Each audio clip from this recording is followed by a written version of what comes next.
Welcome to another captivating episode of Raw Conversations, where fearless moms and experts unite to explore alternative practices.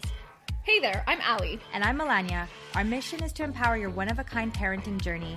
Join us as we explore unconventional birthing and parenting methods. Get ready for inspiration, authentic stories, and unwavering family love. Together, we're rewriting our rules of parenting one bold step at a time. So without further ado, let's kick off this empowering conversation.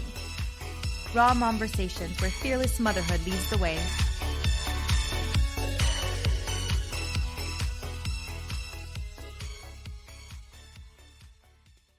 Today, we're taking a closer look at a powerful tool that's changing lives, and it's known as hypnosis. And we already know what you're thinking, and we promise you that by listening to this episode at the end, you will not be clucking like a chicken. There will be no funny business. This practice is often surrounded by much misconception, but it has proven to be a profound source of support and empowerment, specifically for women throughout their motherhood journey, and what we're looking today in our podcast. Our guest, Sonjali, a member of the Master Hypnosis Society, is here to guide us and walk us through hypnosis. Welcome. Thank you. Thank you for me. Hello. Okay. Sonjali, why don't you tell us a little bit about yourself and how you entered into this field? Sure. Okay. So we'll start off. My name's Sonjali. It's such Sonjali. a mouthful. Oh my God. I keep saying it wrong. I'm so sorry. Oh, that's okay. You know what? We're going to hold my parents accountable for that one. What were they thinking? But we're in the same boat. My entire life, I've either been Melanie, Melania. No one can pronounce my name correctly. So from a fellow person, I'm really sorry. You got it. Yeah. So sorry. So we're going back. So you wanted to know a bit about me. Yourself and how you exactly. Yeah. Okay. So I'm a hypnotist. So I'm the founder and director at the West Island Hypnosis Center. So yes, we're a Master Hypnotist Society compliant clinic. And I just say that's a fancy way of saying the methodology we use to help people create changes in their life, managing pain, stress, developing confidence, helping with their relationships, quitting smoking, losing weight, is all supported by over 40 years of research. It's really powerful tools that I've used on myself to literally transform my life from a pretty, I can say, an honest, kind of dark and gloomy place. So my journey started a couple of years ago when I was working. I was running a business, a family business in the manufacturing sector. It was a high demand job. There was a lot of hours put in, and I was very stressed. I was smoking on bad days upward of a pack of cigarettes a day. My hair was falling out. I was stressed. Wow. I had horrible insomnia. And one day, lo and behold, there's a lot of stuff coming into my life. My father was diagnosed with stage 4 cancer.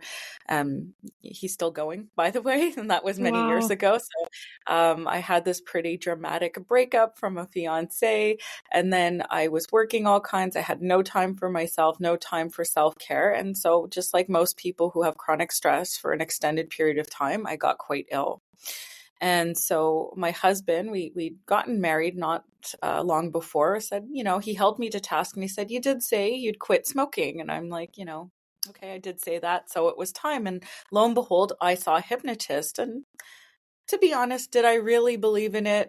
No, but I knew that I didn't really have willpower. So I saw this wonderful hypnotist and I was kind of blown away by the results, and I was really fascinated with it. And then I was at that point reevaluating my life. Is this stress necessary? What am I doing? Having sort of that existential crisis, let's say.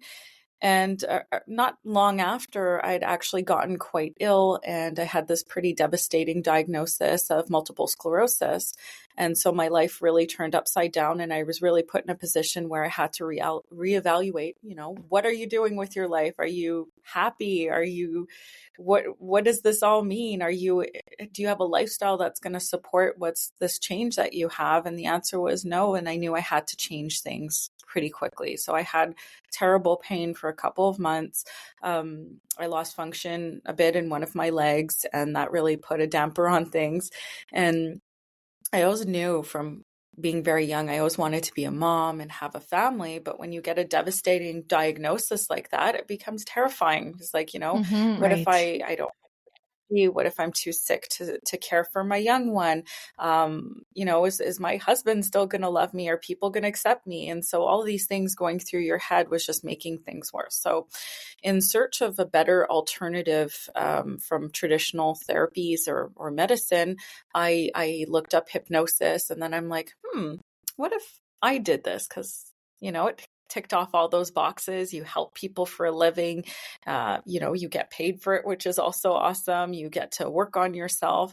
And so lo and behold, that's what I studied. And it's been this incredible journey. And a lot of my colleagues who also have clinics in the Master Hypnotist Society, I've seen incredible stories as well from people who used to like clean toilets for a living to running these successful clinics to somebody who had a pretty severe brain trauma injury, making, pennies a year on disability, over 100 pounds overweight, transform her life, open up a clinic, get healthier, lose all the weight, quit smoking. So it's been this incredible journey.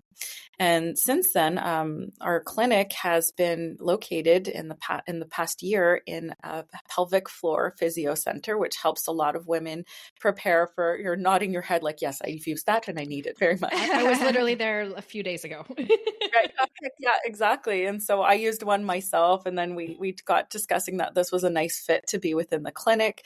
I've been seeing a lot of pregnant moms preparing them for childbirth. A lot of moms, and this is not everybody's journey, but a lot of moms wanted to experience childbirth in a natural way, whether it's natural with the use of drugs or, an epidural or something in between. Hypnosis is this wonderful tool to help people change how they relate to the pain and focus on other things so that they can have a more beautiful, fulfilling birth experience. So that was a long sum up, and I hope it gave you a little idea of what it is I do, but many things, and childbirth is definitely one of them. Before we get into how hypnosis can benefit someone before, during, and after pregnancy, can you explain to us a little bit about what hypnosis is? Because I think the general assumption is this person is going to get into my head and they're like afraid of what's going to happen. And, there's going to be a word that's said out in public, and then all of a sudden you start acting differently. Yeah, exactly. So I was one of those people. So before I understood what hypnosis was, these were exactly my concerns.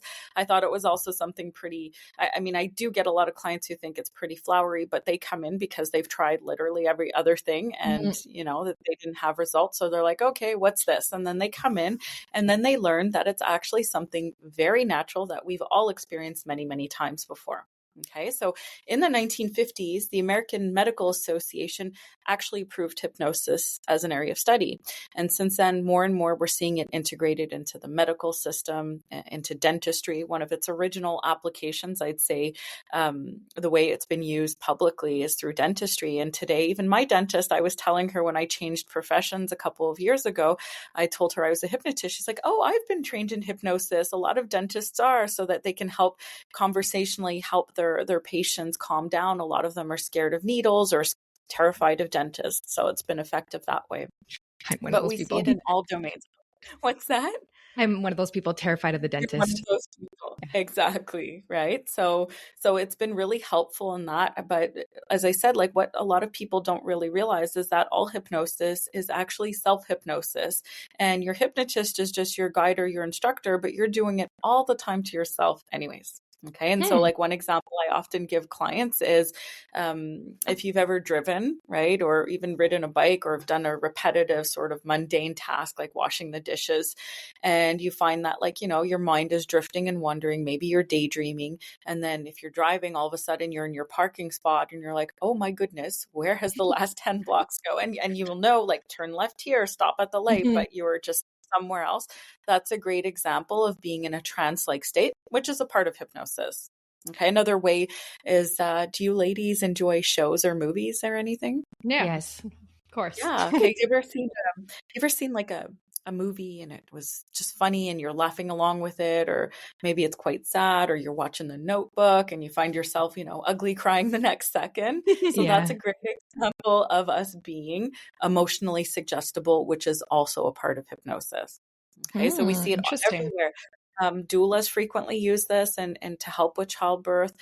We see athletes use it when they're really in the zone, really hyper-focused on what they're doing. They're in a state of hypnosis or a trance-like state.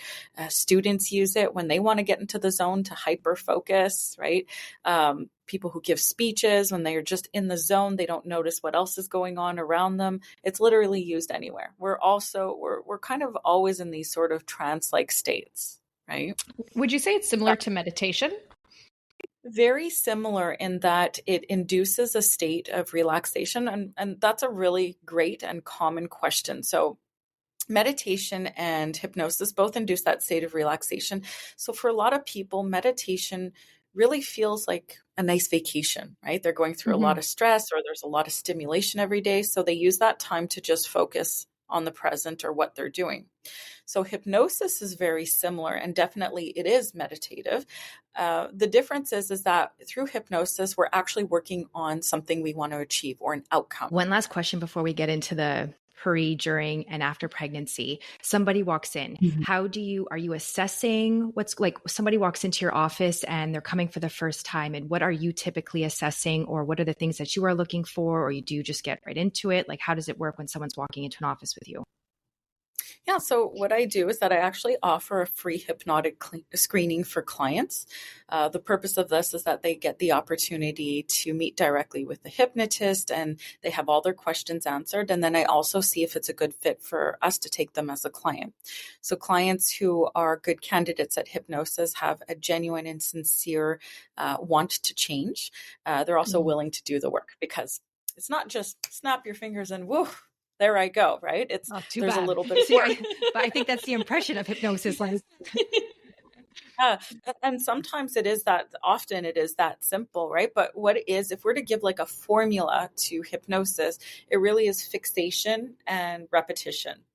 Okay. And so it's the repetition that really has this sort of solidify in our head to create new ways, new behaviors, new habits.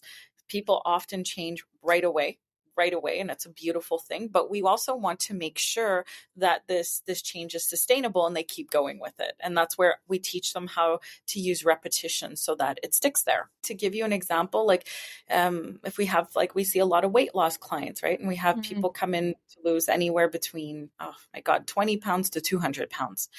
And for them, it's like you probably have experienced this or know somebody who's experienced this. They go on this journey of weight loss or getting healthier, and they're so good for 6 weeks. Like they do everything right. And then, I don't know, a cold throws them off, or a visitor comes from out of town, or they go on vacation and it throws things off balance. And next thing you know, they're back into their old ways, maybe even worse off than when they started. Okay, so hypnosis, that repetition really gives them the tools so that, you can have a little life event be altered and you can still go on your path to get the outcome that you want. Are there some people that cannot be hypnotized? Or can this, like you said, like as long as you put in the work, it can happen to anyone? Yeah, so there's basically 3 people who cannot be hypnotized. Okay, another great question. So the first person who can't be hypnotized is somebody who's inebriated, drunk, or high, and it's just because they don't have the attention span to really focus. Okay, and the second person is somebody who clinically has an IQ below 70. If anyone is listening to this right now, they likely do not fall into that category. And that's just, again, because they likely can't hold their attention long enough to be able to focus. And the third person, and perhaps to a lot of people's annoyance, the third person who is not a great candidate for hypnosis or can't be hypnotized is who we call the smart aleck. And this person's really trying to prove how smart and strong-willed that they are. And this person will not be hypnotized simply because they don't want to. And they've actually hypnotized themselves so much to say, I'm too strong and powerful and mighty that I will not be hypnotized. Okay. But everyone really has before. It's like that person who says, "Oh, I know it won't work for me." Right. Off the bat. Right. Exactly. We know a few of those. Exactly. Exactly.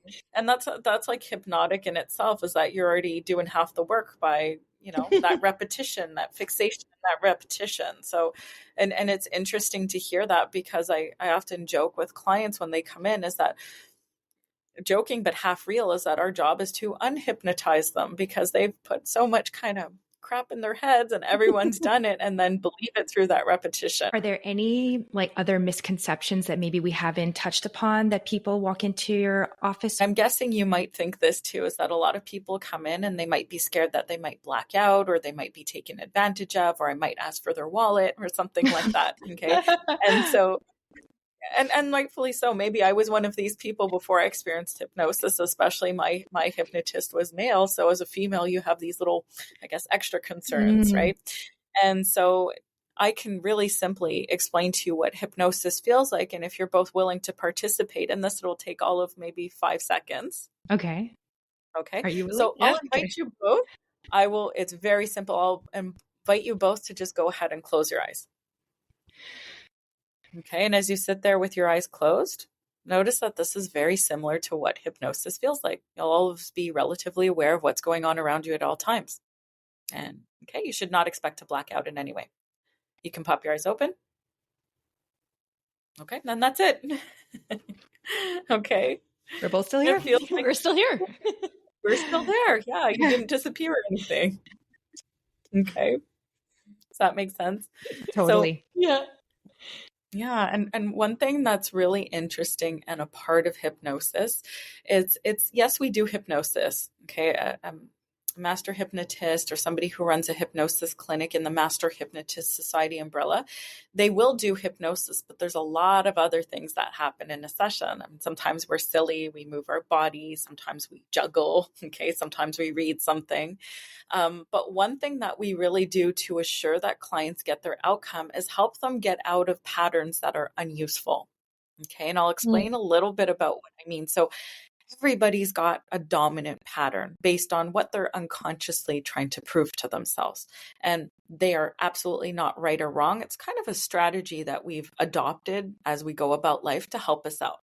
Okay. So for example, some people are really rules and membership oriented, and these people are unconsciously trying to prove how much they belong, which again, not right or wrong, but sometimes this means that, you know, they like belonging to groups, hockey clubs, they're part of teams, even members of gangs are very rules and membership oriented as well.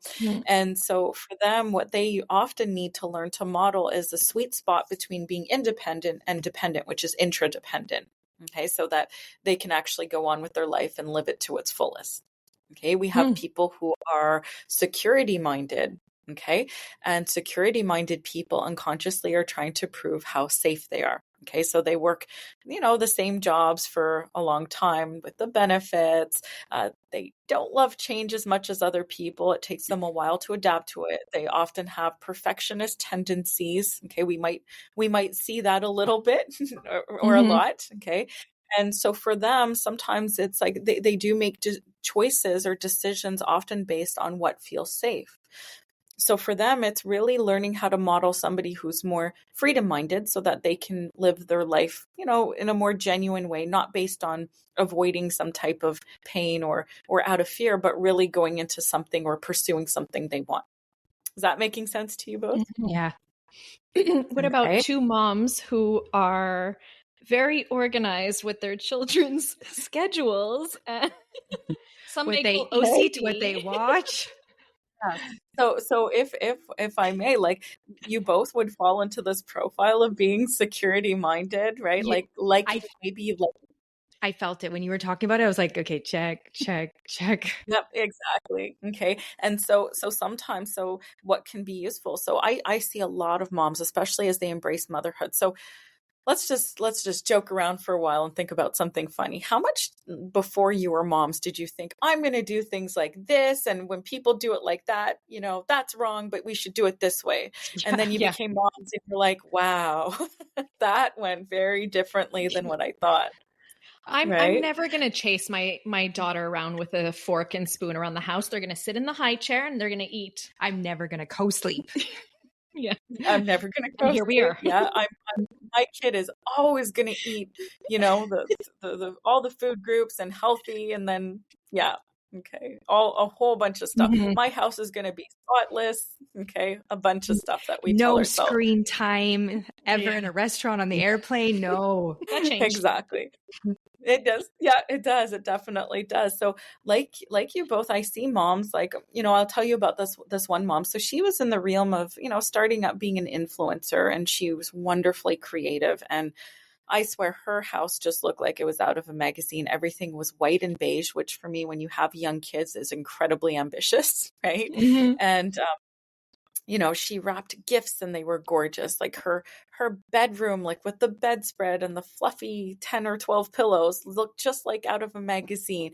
Everything she did, like she was a beautiful woman. She looks put together, not a hair out of place. She goes somewhere, her makeup is just perfectly done, not too much, not too little. Okay.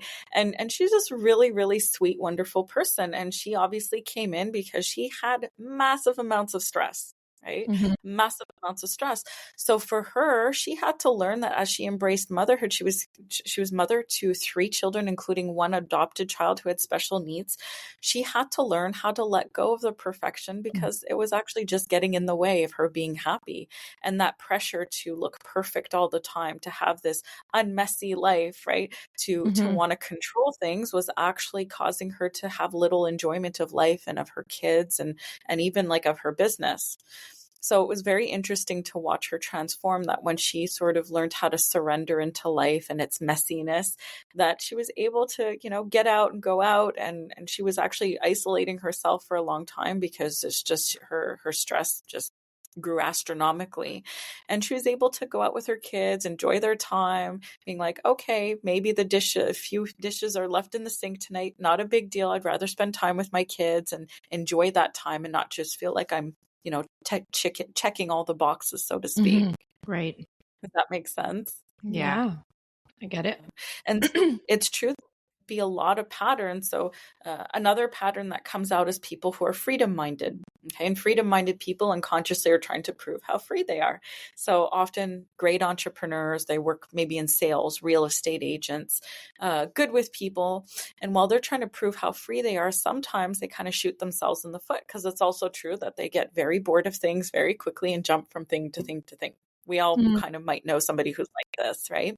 And Mhm. so for them, when they embrace motherhood, it's often an earth shattering experience, because life as you know it changes. You can't do a lot of the things you used to do for a while. And it's really kind of finding your way and finding that balance of what am I willing to do and what am I willing to maybe put aside for now. Okay, Mhm. so they often learn how to model somebody who's more security minded as they embrace motherhood. Okay, you have people who are also self-expressive. These people unconsciously are trying to prove how unique they are.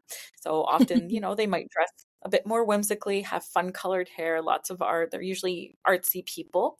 And for them, when they're trying to prove how, let's say, unique they are, often it's getting in the way of connecting or kind of being compliant in a way that makes sense. So to give you an example, I had this lovely young lady come in, and she was brilliant. I mean, she studied like actuary mathematics, which is apparently very, very intense and competitive. And she was very educated, and she just couldn't hold down a job. And she just, she came because it was stressing her out, and she felt like she wasn't making the money she wanted to make. And for her, she had to learn how to model somebody who was more security minded and go to work and look more conforming, wear, let's say, the quote unquote, the uniform, right? Mhm. And then when she went home, feel free, express yourself, let it out. Okay. Do anything that you want to express yourself. But when it's work, it's more useful. Okay. You're going to get your outcome by being more compliant, more conforming. Mm. Okay. Wow. And the last pattern is somebody who's unconsciously trying to prove how competent they are. Okay. So these people are usually very educated. They have something to prove.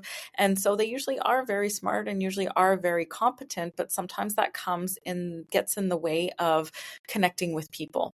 Okay, so there's a lot of, let's say, difficulties or challenges in relationships because they're so much in their head, very cerebral, that Mhm. they don't know how to connect or be present. So they learn how to do that and get out of their heads. Does Wow. that make Fascinating. sense? Yeah. Oh, yeah. Yes. I mean, we can Okay. talk about this forever. Yes, yes. And it definitely manifests in different ways in motherhood. We can have one pattern is usually dominant, but all of them could be present. We could be freedom-minded in terms of our job, security-minded as a parent or in a relationship, or self-expressive in our job, but let's say rules of membership with our family life. A woman comes to you before even getting pregnant. And Allie and I were talking, there must be so many different kind of people that walk in, right? Somebody who might have a fear of birth, maybe somebody who's experienced miscarriages, or somebody who's had a traumatic birth. What do you typically see in your office with somebody even before they've gotten pregnant? Right. So just like everyone, so what we just described, the patterns, is that we'll really get a pretty accurate read of what their wants are. So I basically, ask them, like, let's say we had a magic wand. I know, I wish that existed. But let's say we did, and you get exactly what you need out of your program. What does that look like to you? What does that sound like to you? What does that feel like to you? Okay. So yes, women come in. I've seen quite a few women. They come in either because they can't get pregnant and it's stressing them out and affecting their self-confidence or their relationship. And, we probably all know a story like this, but, so again, we don't cure or treat or diagnose medical conditions, but we do often see how stress manifests in a million different ways. Okay. And I'll tell you a little situation, and you might say that this sounds a bit familiar to you. So have you ladies, or anyone who's listening, heard of a story of somebody who's really, really trying to get pregnant and it's just not happening? And then they stop trying and then they get pregnant, right? Or they adopt. And then after giving up, the dream of having a natural or their own child, they get pregnant, right? After adoption. Or, they're going through IVF, or, trying to conceive in whatever way they can, or get to a surrogate and then get pregnant, right? So we hear tons of stories like that. And it can be said, and there's a lot of, compelling evidence to show that the stress and the pressure of trying to get pregnant is kind of the thing getting in the way. Okay, so often that means getting out of a pattern, and that's helpful as well. Okay, so again, we don't treat or diagnose medical conditions. I'm not an expert in fertility by any means, but I have seen this personally many times of clients who've come in, and that was the situation. And then once they actually learned how to manage their stress, they got pregnant pretty fast. It's so crazy to me just how stress manifests itself and where it can go in the body and where it can affect in the body. Yeah. And so would you see someone who had like a super traumatic birth and they're almost like afraid to do it all over again? It's just, I guess, a method of rewiring, right? Yeah, so that's a really good word, like a really powerful word. So a lot of what we do, like there's this new science that's getting a lot of a lot of chatter about it, which is neuroplasticity, right? It's literally how we can create new connections in our brain, rewire our brain to create new habits, beliefs, and behaviors. And what's interesting about the nervous system is that it has this memory beyond what we actually remember. So we have, and I'm actually going to, if you ladies are up for it, I'm going to show you this really neat technique to show you what I mean in a moment, if you're willing to participate with that. Okay. So we have memory, and we have things happening to us. We call them anchors. Okay. And anchors are happening to us all the time. So it's really happening during peak sort of emotional experiences. So to give you an example, I frequently use this one. Do you remember the song of the summer, the year you graduated high school? I feel like I remember just because I put it in my yearbook. Do you? Well, it was the time when like David Guetta was like really popular. Oh, and his whole album. Right. I'm so bad with memory. No problem. So listen, so that maybe there's a song from way back when. So when you were younger and you were going out with your friends and the windows were down and you're all, screaming the song at the top of your lungs, whatever it is. This day, we all got that song. You listen to that song and you don't know why. It just puts you in a great mood. Yeah. Okay. Or maybe you go somewhere, somebody invites you over for supper, and you go in the house and you're like, oh my gosh, that smells like something, I don't know, my grandmother used to cook. Right? Or you get you taste something and you're like, oh my God, this reminds me of something I ate in my childhood. Can't put my finger on it, but it's almost there. Okay. Yes. So we have what we call these things. Some people call them triggers, right? I just call them things that fire them off. So it could be something you see, something you hear, something you smell, something you taste, something you even feel. Okay. And your nervous system has memory. So this is happening all the time. So in the event that, let's say, like I worked with this one client, and she was pregnant with her second child when she came to see me. And her first pregnancy, she had a wonderful pregnancy, terrible delivery experience, like very, very traumatic.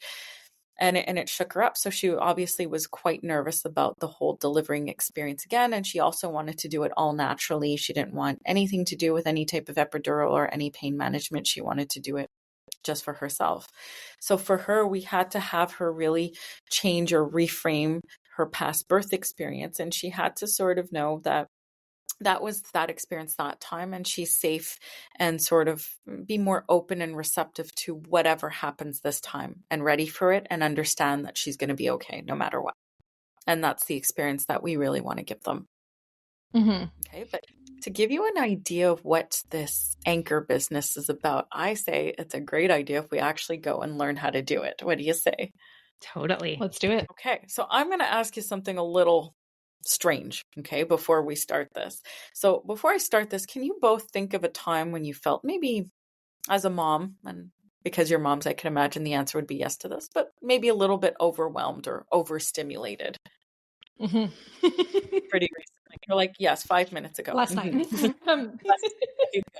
Okay. And so I'm going to ask you something a little strange. I want you to go ahead and recreate that. Go ahead and feel like that again. Maybe imagine it, but we're only going to bring it to, like, let's say a 5 or 6 out of 10. Yeah. Okay. And you're both feeling it a bit. I'm sweating. Okay. So I was going to ask you, how do you know you're feeling that way? So listen to your body and just what's different in your body. It like brings you back to that moment of like anxiousness for me. I feel it like my heart rate. There you go. Yeah. And how do you know that you're anxious, Allie? I'm sweating. Like my palms start to sweat. I'm just like, how my brain goes, how can I fix this? Right away. I'm in like hyper mode. Right. Yeah. Exactly. Okay. So I'm going to teach you a trick that's going to show you how you can actually calm this down quite easily. Okay. And will show you how an anchor works. So we actually have the power, and this is something people learn in a hypnosis program, that have the power to control our moods. And this is a quick little technique that you can use at any time. Okay. So I'm going to invite you both to use your imagination a bit. Okay. And everybody's got an imagination. As adults, generally speaking, we get wonderfully boring and we disconnect from that wonderful part of our life. But if you have kids, you see they're wonderfully imaginative. Really, really nice. And that's why they're really great learners as well. Okay. So I'll have you both, if it's all right with you, close your eyes for a moment. And this will take just a couple of seconds. And as you have your eyes closed, we want to make sure that our arms and our legs are uncrossed. Okay, and that they're just resting on our lap. That would be useful. And can you both think of a time when you actually felt wonderfully just calm, tranquil, relaxed?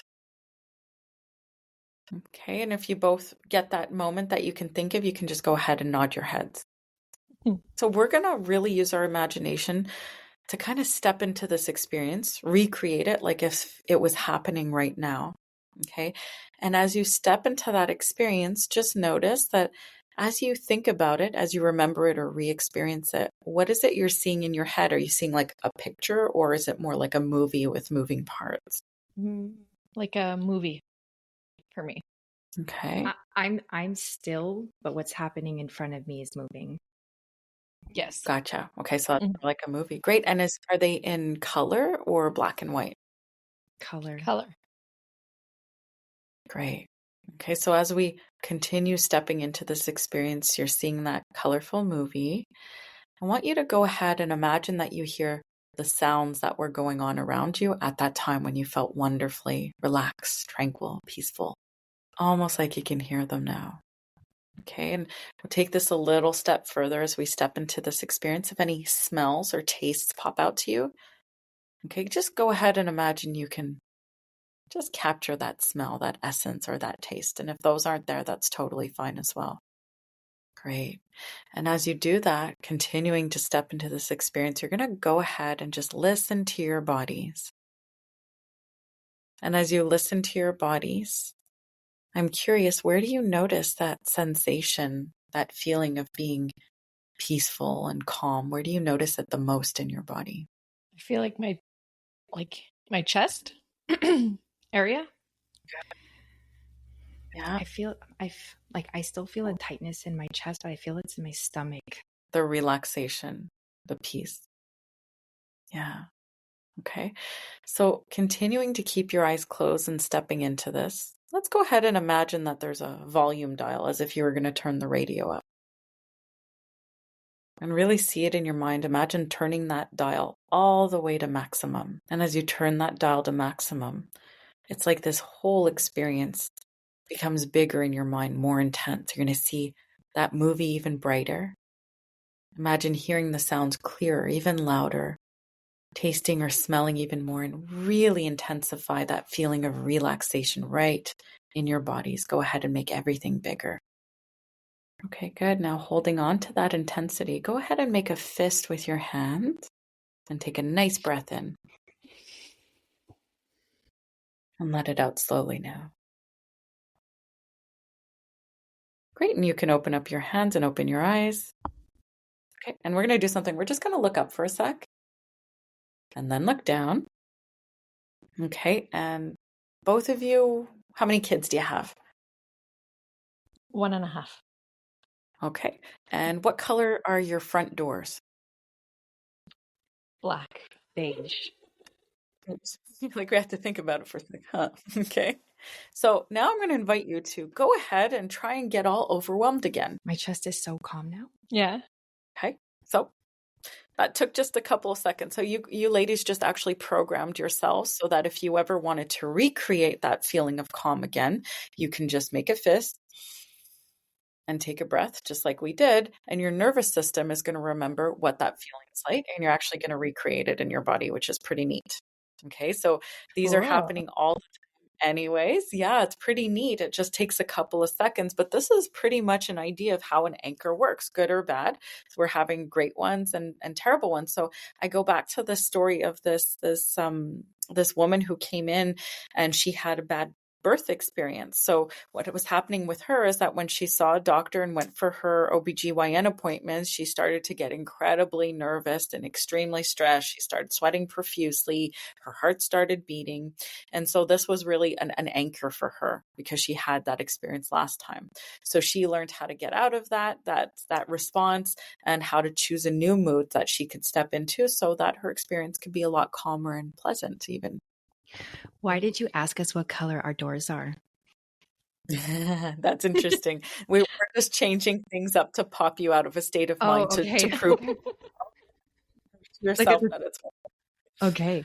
Can I ask, where did you go? I went to our community pool at the clubhouse in Florida with Isabel and the waterfall. I was at the beach in Florida. Oh, see, we just need to go to Florida and every problem will be solved. Yeah, exactly. Okay, so it's like you can go to Florida whenever you want, almost, right? Yeah. Wow, that's so funny. Yeah. You thought of that? Yeah. Okay, that's amazing. So that was before getting pregnant. Now, so let's take me for an example. I am due in about a month. I had a cascade of intervention type of birth that I didn't want the first time around at a hospital. So this time when I got pregnant, I am now with a midwife at a birthing center. I want to go fully unmedicated. I've been pumping myself up. So I guess self-hypnotizing myself to, give myself that strength and power to be able to do it. So someone like me, what kind of advice would you give to really get through it? Okay. Well, for somebody like you, again, we go back into this pattern, right? Being security minded. And it's likely, so it's really wonderful that you're doing this visualization, but it also means that sometimes that means that you want to learn how to be flexible and accepting of whatever happens. So people who are security minded, often that they're really trying to control things, right? And so they plan their lives based on how they can control things. So for a lot of people, that means popping out of that and being really accepting of whatever happens and embracing it and adapting to it. So that's one. And second is really kind of stepping into the mood for it. But I'd also say, see a hypnotist, and hypnotist can actually help you focus on stuff as well. So what's interesting is that some people ask, like, are you going to be there the day of like the birth? And I say, no, I'm actually going to teach you how to do this for yourself so that you can use it here, but also in many other ways in your life as well. Okay. So people come for one outcome, but there's often like, when people come in for insomnia, so I have a sleep improvement program and I have a stress management program, and people think that they're sort of different, but they're often very intertwined, right? So it's, sorry, go ahead. Sleep improvement. At what age does this begin? Just curious. Terrible twos?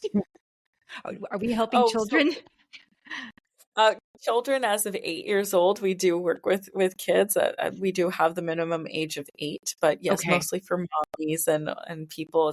It's true also that as women age, there's a whole, we're blessed. We have a whole bunch of stuff going on in our bodies at all times. So sleep for a lot of people becomes more challenging as they age, as they go through menopause, as they have changes in their lives. How many sessions would someone need? So that's exactly. Yeah, it really depends. So that's exactly what a screening is for, is that the programs are custom. They're not standardized at all.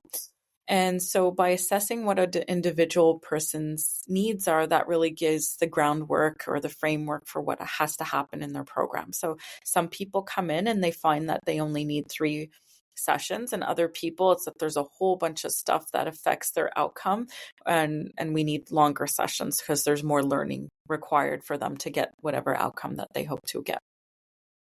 Interesting, because you and I are both very different. Like, I have a good pain tolerance and I've already been mentally prepping myself, whereas you want to go the natural route for your second one, but you really need that assistance and guidance, right?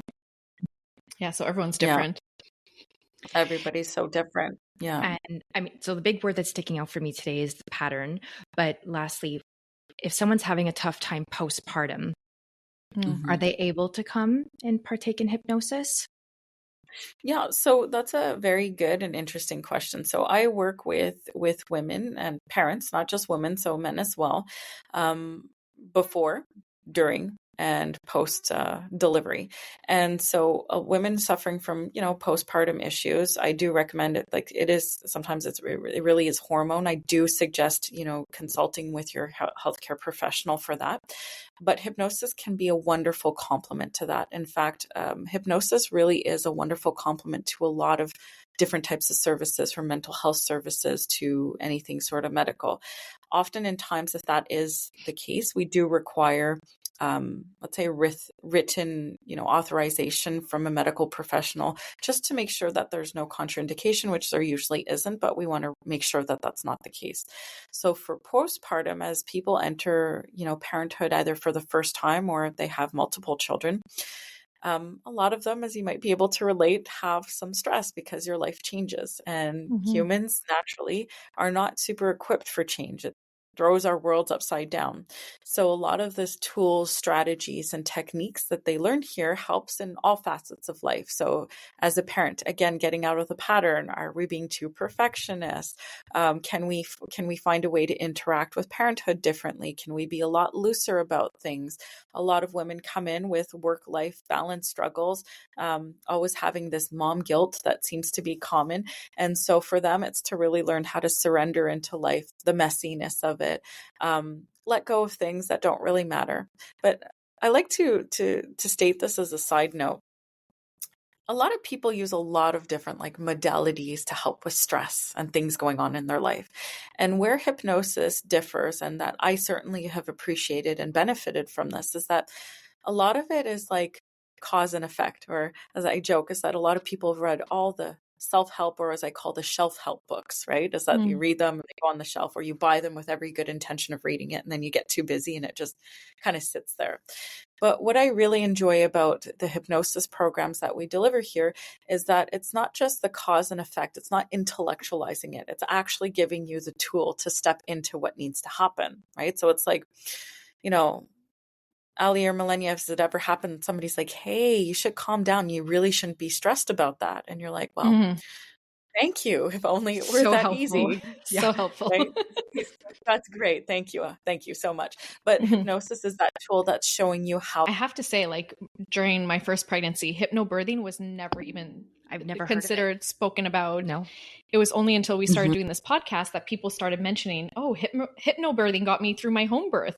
And I'm like, what is that? There's even a hypnotist in the Master Hypnotist Society who owns a clinic. She's out in Alberta, and she actually used to be a doula. And that's how she got really interested in hypnosis, that she helped a lot of women deliver naturally. And then that, just progressed into a full career as hypnosis, because whatever she learned there could also be applied into other programs as well. Totally opened my mind. I know. Yeah. It's neat because there is a lot of pain management clients come in as well. And it's the same thing, is that, so while it doesn't take away the pain, it actually changes how the brain, how you relate to it. Okay. So you know it's there, but you're not focused on it. You don't actually notice it as much. It's funny that you mentioned doulas use a lot of these hypnosis techniques. One thing that I'm thinking of is she gave me a comb, and she's like, put it in your hand, and every time you get a wave or a contraction, you squeeze it to kind of trick your mind into it being in a different place, right? So would that be kind of a little tool or technique? Certainly. Yeah. So what we like to say here is that, is there one methodology or method or a standard session? Absolutely not. Everybody's different. Every session looks completely different, but we go with, if it works, then do it. Okay. If you tell your client as a joke, I'm going to hit my head with this book, and when I do, you're going to feel wonderful, and that for some reason works for them, then that's what you're going to do. Okay. I'm going to tell my husband that there's a new technique we learned. Right? Every time I have a contraction. Not at all. But you see what I mean? This like everybody's got like a different experience, and so they need a really different or different sort of techniques or tools in their program. But there is a lot of similarities between them as well. With all of your knowledge, do you feel like there's anything that we haven't touched upon? Well, if there's anything that doesn't come up, I'm certainly open to take questions in the future, and anyone can reach out at me. But to give the summary is that, yes, hypnosis is a wonderful tool for childbirth, so for people who want to do it naturally, unnaturally. Well, when I say unnaturally, I mean, with the help of an aid, or even for myself, I wanted to do it naturally and ended up having a cesarean. So it's even, and I was induced into labor and it didn't work out. And so all of these can be situations for everyone. So hypnosis is this wonderful tool to prepare for what I jokingly call game day, right? Is that no matter what happens, no matter what's thrown at you, that's what you're using as well. Yeah. And so no matter what is thrown out at you, you can adapt to it, and you know that you'll be fine, and that you can focus on the things that really matter, so you can have what should be a beautiful experience with it. We're so appreciative of your time today and just sharing your expertise and your knowledge. Oh, thank you. I'm truly honored to be here. And it was really nice to get to know you both through this and hear about your journeys as well. We always add it to the show notes and to any of our social media information. But if anybody wanted to contact you, what would be the best way to get in touch with you? Okay. Well, for people who are local in the Montreal area, you can always call us 514-697-4444. Some people might have heard that on our commercial on the radio. Okay. 514-697-4444. You can also consult our website, westislandhypnosis.ca. For people who are national, or, not have long distance or whatever, you can reach out through our website. Somebody can reach out to you that way. We do sessions in person at our clinic. We're located in the West Island of Montreal, but we also do many Zoom sessions across Canada and even some areas of the United States. So we'd be happy to discuss with you, set up your free screening, see if that's a good fit. And I really do appreciate you both having me here, and really hope that everyone got to learn more about hypnosis. And as a little present to offer any of the listeners, I want to offer you all, you can refer to this podcast, okay, Momversations, and say code 20, and I would be happy to give you a 20% discount on your program if you're accepted into one, as a thank you for listening today. Wow, that's Oh my God, fantastic. that's so sweet. Thank you. Yeah, that's amazing. Thank you so much. So we will put all of that information in the show notes, your Instagram account, your website. This was such an insightful episode. I think it really changed a lot of people's perspectives. So very interesting. Thank you so much for being here. We do have 2 questions we like to ask our guests.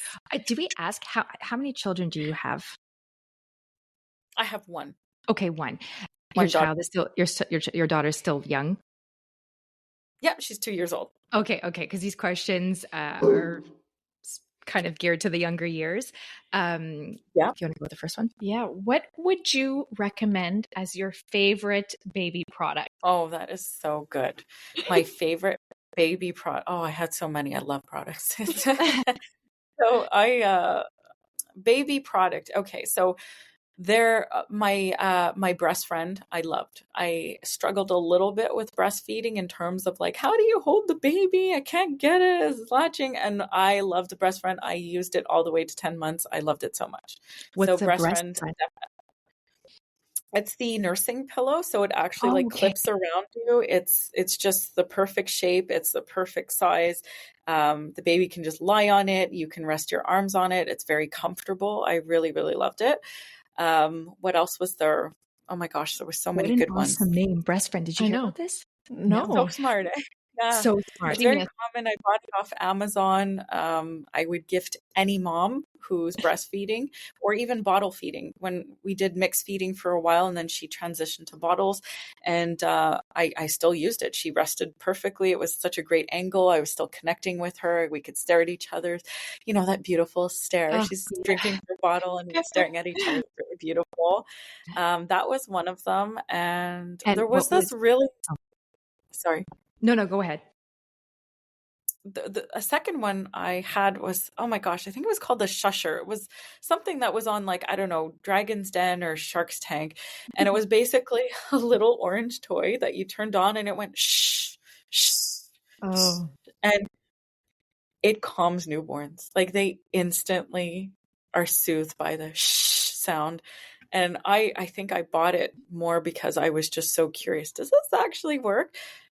It was amazing. I really, it's something you don't think it works, but it just calms the baby right down if they're feeling, a little unsettled. It's just a soothing sound for them, and it just a couple of minutes and you can turn it on or off.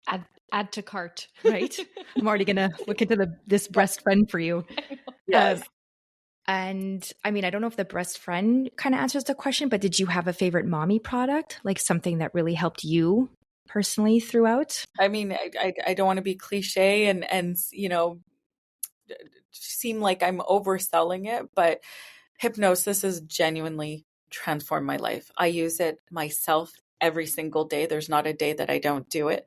I love it, not just because it just makes the day go better, and it can be something small. And I can use self-hypnosis to just, so sometimes, you have a long day, you didn't get much sleep, and then you find your patience kind of wavering a bit with your little ones, to step into a mood so that it goes better, from sleeping better to being more patient, to being more creative with the types of games we play and the types of, activities we do.